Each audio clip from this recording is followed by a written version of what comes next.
ভাপা পিঠারে তোরে খাইতে গিয়া আমার মুখটা জ্বলা গেল রে। ওরে গুড়ির পিঠা খাইতে গিয়া মরিচ পিঠা খায়া কেসকি গলে পয়রা আমার জান্ডা বুঝে যায় রে। ভাপা পিঠারে বুঝে টাকাটা দিবে কে? আমি খুব রাগ, খুবই রাগ। এই জন্য আমি একটু গল্প রেখেছিলাম, ছবির গান রেকর্ডিং করেছি, ছবিতে নাম রেখেছিলাম বউ। আহা চলে গেল। তো আমি তার সাইমতাকে বলবো না তুই অন্যটা রাখ, আমি এটা রাখি। তো বউয়ের জায়গাতে আমি নাম রাখলাম বধূ। তো এই বধূ নামে শুরু হবো, সেখানে নিতে আমি চেষ্টা করবো, আগেও বলেছিলাম।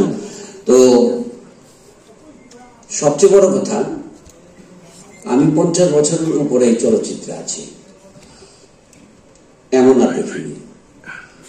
10 জন মিলে চলচ্চিত্র নির্মাণে এসেছে, একের পর একজন, দুজন, তিনজন, চারজন, 10 জন করবে। এটা আমি 50 বছরের মধ্যে পাইনি, এবং আমি নিজেও একটু লজ্জা পাচ্ছি যে এরকম একটা উদ্যোগ আমরা নিলাম না কেন। সাইমন নিয়েছে, সে তো আমাদেরই ছেলে, খুব খুশি হলাম।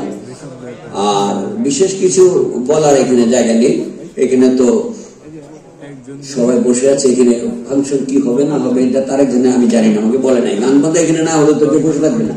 তারেক গান বাজা হবে বা ফার্স্ট ক্লাস শুভ রচনা করবা। ওকে, তাহলে গান করে সুন্দর।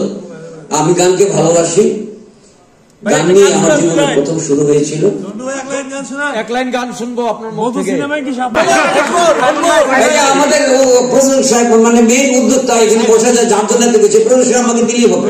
ওকে ধন্যবাদ, আপনার ভালো থাকুন, সুস্থ থাকুন, আর প্রোগ্রাম এনজয় করুন। গান আছে সামনে, যায় না কেউ। বউ নামে ছবি আরম্ভ করেছে, তো এটা